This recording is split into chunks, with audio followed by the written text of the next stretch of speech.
Well, hello everyone, and welcome to this week's Open Badges session focusing on learning providers. Our second presenter will be Veronica Diaz, Associate Director of the EDUCAUSE Learning Initiative. Thanks to all of you for joining us today. I'm Veronica Diaz. I'm the Associate Director for the EDUCAUSE Learning Initiative, the Association for Teaching and Learning and Information Technology in Higher Ed. And today I'll try to bring to you a little perspective from the teaching and learning side of the badging issue. And I also want to mention that you'll see several polls throughout this segment, so be sure to chime in on those when you see them. And since there's a pretty healthy group here, I think it'll be as interesting for me to see what you say on the polls as it will be for your colleagues around the virtual room who are with us. So please feel free to use the chat too, and I'll keep an eye on that as best as I can. And speaking of polls, we'll open up the first poll, and I think, Jarl, if I'm correct, folks can just go ahead and vote. Is that correct? That is correct. Go ahead and please use the polling response tool right above the participant names. You'll see the letter A there, and you'll have the options to choose. Great, thank you. And so here we're just trying to figure out where folks are kind of in the teaching and learning space and higher ed who are looking to launch a badge initiative. So go ahead and indicate your responses. I'll give you a couple of seconds because we have some content here to get through. Okay, I see you guys are voting still. Okay, so let's go ahead and show the results. Okay, all right, so there's a fair amount of you who didn't vote. Okay, no, but aside from that, there's a pretty big cluster. Folks are saying yes, they're thinking about it, and also who are doing it, planning to do it. So I wanted to start this segment by taking a step back and thinking about the context in which badges are developing. So there's several phenomena that are starting to emerge and to some extent mature that are providing an interesting and kind of fertile backdrop, and also many applications for badging. So I wanted to take you through a quick tour of those. So here I've just sketched out some of the trends that we're seeing in higher ed, at least from the association perspective. Each of these, I think, contributes something that supports badges or incremental learning, and also this idea of a more reflective learner. So one of the points I want to make is that badging encourages and supports the learner to pay a lot more attention to what's happening in their past, in their daily lives, and to what's going to happen in the future as it relates to their learning, but also to development as a professional in general. So the quantified self is very much about learning about the self. And although most of its emphasis has been focused on health or productivity and less on what we think about as education, there's still some application here. So in health, research questions about health and wellness are typically addressed from the top down, right? You probably are familiar with this. Professionals choose what health measures are important. Patients are seen usually as sources of data and recipients of the expert advice. But this movement, the quantified self movement, kind of turns that relationship upside down. It encourages individuals to define what they want to track, to use experts then more as servants to help them understand what their goals are and to help them to support their goals. And we might be seeing some evidence of this in higher ed too, where the student defines the learning pathway and then looks to higher ed and other sources of learning, analytics, things like that. Another trend that I've got here. To help support them. So more in the driver's seat, less in the passenger seat. And of course, I can't go on without saying that this presumes a pretty advanced, self-aware kind of alert, if you will, learner. So I don't want to just ignore that point. So something to think about. And this brings us to the professional environment of our students. The professional environment that they find themselves in once they graduate, and more importantly, really before they graduate. So the job market requires more and more people who transcend their own disciplinary backgrounds, right? People who are not only comfortable working with a range of experts from many different fields, but who actively go out and seek those kinds of interactions.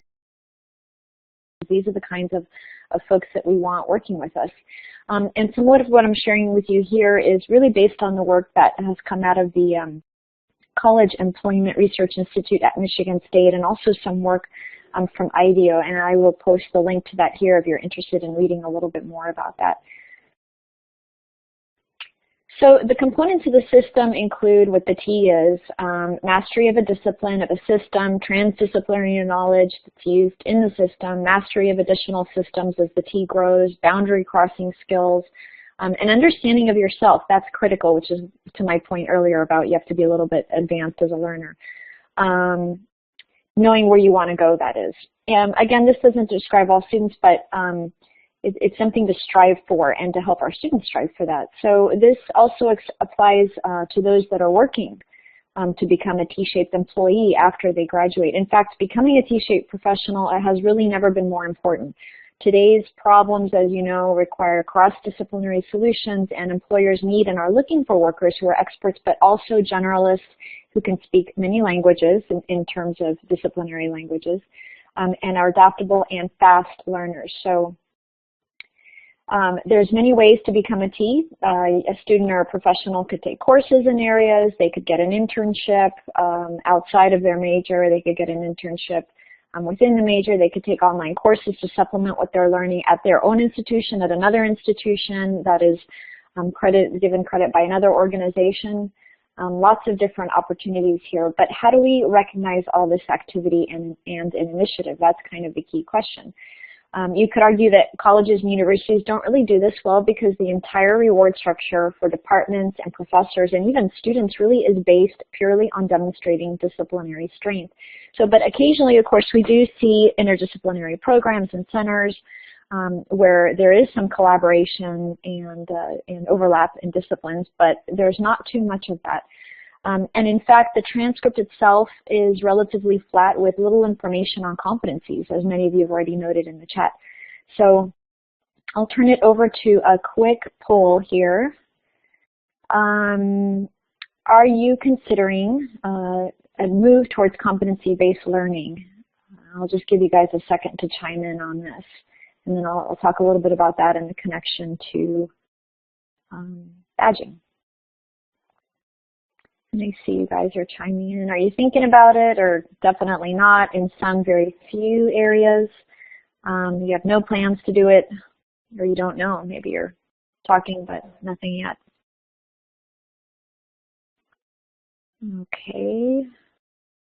You see, it looks like there's lots of yeses coming in. But y'all, can we take a peek and see where we're at? Okay, yeah, so there's a fair amount of you there, 20% that are thinking about pursuing this. Probably lots of watchers out there. Not really sure yet what is the payoff here. So this is another area where we're seeing some development and experimentation. So there's a bit of a rise in competency-based learning initiatives, and this is just one of the many programs that's being developed in a way that highlights, as you can see here, competencies and mastery as opposed to course title and grades. So some employer studies show that employers basically find the transcript useless in evaluating job candidates. Now there's other things obviously that they look at, but there's some motivation in higher ed to work on redesigning the transcript of student accomplishments. So if you haven't seen this, this is what's being called a competency report. It's from NAU for a student who is working on a liberal arts degree with a minor in business. And here's what it looks like in more detail. You can see how many lessons have been mastered, how many remain to be mastered. You can see how easily something like this would benefit from badging. NAU's accreditor, speaking of accreditors, the Higher Learning Commission in May gave a green light to the university's initial batch of personalized learning bachelor's degrees, which are in computer information technology, liberal arts, and small business administration. So there are some inroads in this area, and a lot of these efforts are going to draw from Lumina's degree qualifications profile, in case you haven't seen that. And here's the link to the article and also the Lumina Foundation work in this area. So I'm going to go ahead and skip this poll in the interest of time, see if we have time later on for a few more polls. So some of these areas that you're seeing here are new and emergent, and others have been around for a while. We've all heard about the potential of analytics to support learning. There's a lot of development going on there, a lot of fine-tuning. And the e-portfolio, well, that's been around for a long time, certainly not new, but it does tie to competency-based learning. Even MOOCs have contributed to the rise of online learning, informal and postgraduate learning, I would say. But here's something, I wanted to say a word about connected learning and give you a quick example of how this might look. Connected learning kind of ties into all of this a little bit. So for an example, you could have a student taking an organic chemistry class. They might supplement the reading with materials from a MOOC or an open courseware site. They could participate in a campus study group. They could utilize third-party assessments.